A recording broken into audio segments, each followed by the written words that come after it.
Harry Potter is the main character in the story Harry Potter and the Sorcerer's Stone, and the whole story revolves around him. Harry's appearance is that he has a thin face, knobbly knees, black hair, and bright green eyes. The only thing Harry likes about his own appearance is a very thin scar on his forehead, which he got when he was battling Voldemort as a baby. Voldemort tried to kill him, but Harry was able to survive, while Harry's parents were not. This is why Harry lives with the Dursleys, who he doesn't get along with as well as he should. Then he gets a letter to go to Hogwarts, which changes his life forever. Ron is also another major character in the story Harry Potter and the Sorcerer's Stone. Ron is Harry Potter's best friend and the youngest of all of his brothers. He also played a big role in Voldemort's defeat with Harry, Hermione, and himself. And though the history may not be remembered him for it as well as Harry, Ron learned as he grew that this did not make him feel any less important. Ron helps develop the story into what it is, and the three of his friends help create all of the books in the series. This is Hermione Granger, Harry's other best friend. She's Muggle-born, which means both of her parents are non-magic folk. She is very smart and loves reading. Her description is having frizzy, untamable dark hair, brown eyes, and protruding teeth. This is Albus Dumbledore, the headmaster at Hogwarts School. He is described as tall and thin, with silvery hair and a beard, so long it could be tucked into his belt. He has a very long, crooked nose that looks as if it had been broken at least twice. Rubeus Hagrid is a half-giant with shaggy hair and a wild, tangled beard. He stands about 12 feet tall and is very strong.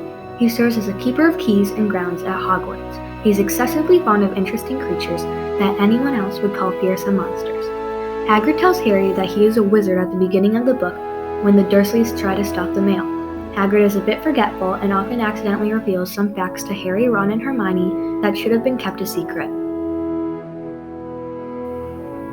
Hogwarts has probably the most important location and setting in the whole Harry Potter and Sorcerer's Stone story.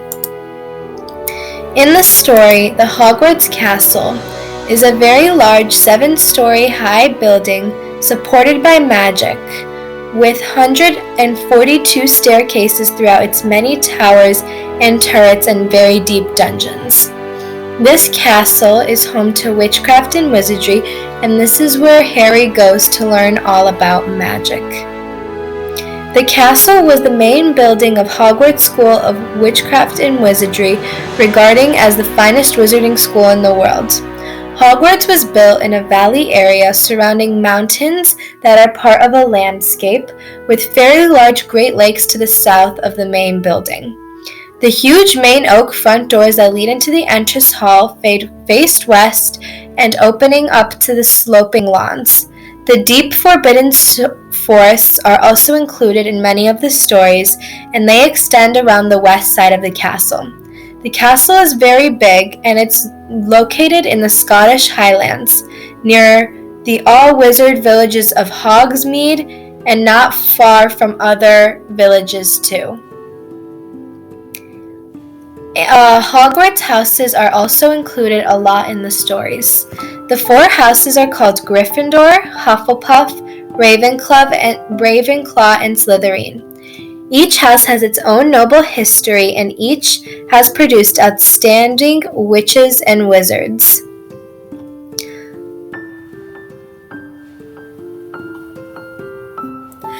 This is a picture of Diagon Alley. Diagon Alley is basically a shopping mall for the wizards. It has shops such as Flourish and Blots, which is a bookstore, Madame Malkin's Robes for All Occasions, which is where students go to get their robes fitted, and the Leaky Cauldron, which is a bar there.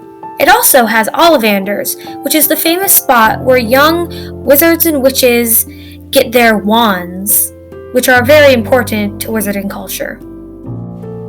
The Great Hall was lit by thousands and thousands of candles that were floating over 4 long tables. This is where the students were sitting. These tables were laid with glittering golden plates and goblets.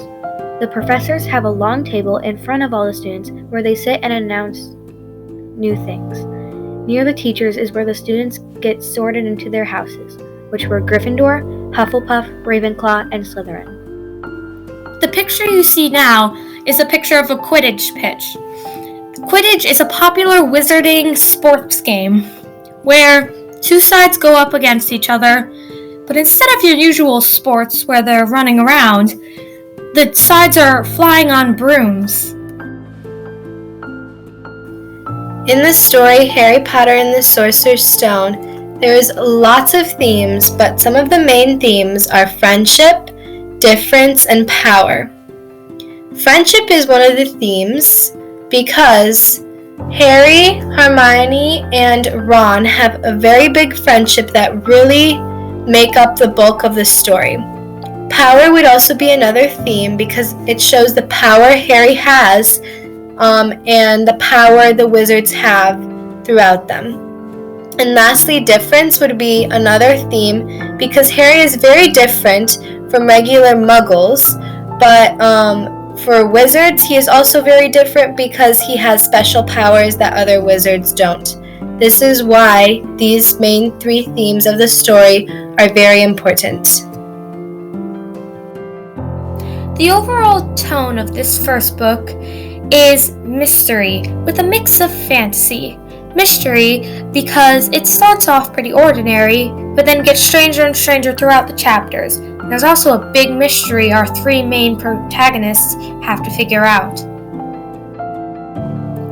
The mood for this book is also mystery with fantasy. It's fantasy because the story is focused around this fantastical world of wizards and witches and magical creatures. And mystery because, like said before, there's a big mystery the 3 main characters have to figure out.